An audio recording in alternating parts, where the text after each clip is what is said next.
কি ভয়াবহ অভিজ্ঞতা জুলাইয়ের 1 বছর পর এখন পর্যন্ত আপনি গোপালগঞ্জকে নিয়ন্ত্রণে নিতে পারেন নাই। আপনি তো রুমাটা ছিটছেন, সেইটা আমাদেরকে বলেন। বন্ধুরা, এই সরকারকে আগামী 24 ঘন্টা সময় দেওয়া হলো। আজকে বুধবার, আগামীকালকে বৃহস্পতিবার, 24 ঘন্টা সময়।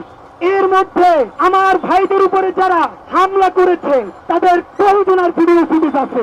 গোপালগঞ্জের মাটি খুঁড়া প্রত্যেকটা নদীর চারজ বাচ্চারে হাসিনা চাউলা গুলারে ধৈরা গ্রেপ্তার কইরা যদি আইনের আওতায় না আনা হয়, আগামী পরশু মানে শুক্রবার সারা বাংলাদেশ থেকে লং মার্চ টু গোপালগঞ্জ ঘোষণা করছে। আমরা বিচ্ছিন্ন ভাবে যাব না। বাংলাদেশকে আপনারা সময় দিলাম, আগামী 24 ঘন্টায় অ্যাকশন দেখবো, অ্যাকশন। বাংলাদেশের অস্তিত্ব থাকবে না যদি গোপালগঞ্জ বাইতে থাকে। গোপালগঞ্জের প্রত্যেকটা উপজেলা ভাগ কইরা পাশে মাদারীপুর, ফরিদপুর প্রত্যেকটা জেলার সাথে অ্যাটাচ করে দেওয়া লাগবে। বলেন খারাপ কথা বলি কেন? দিল্লিতে বৈশা প্রকাশ্য দিবালোকে হামলা কইরা আমার ভাইরে খুন করার চেষ্টা নেওয়া যায়, এই তো অশ্লীলতা না?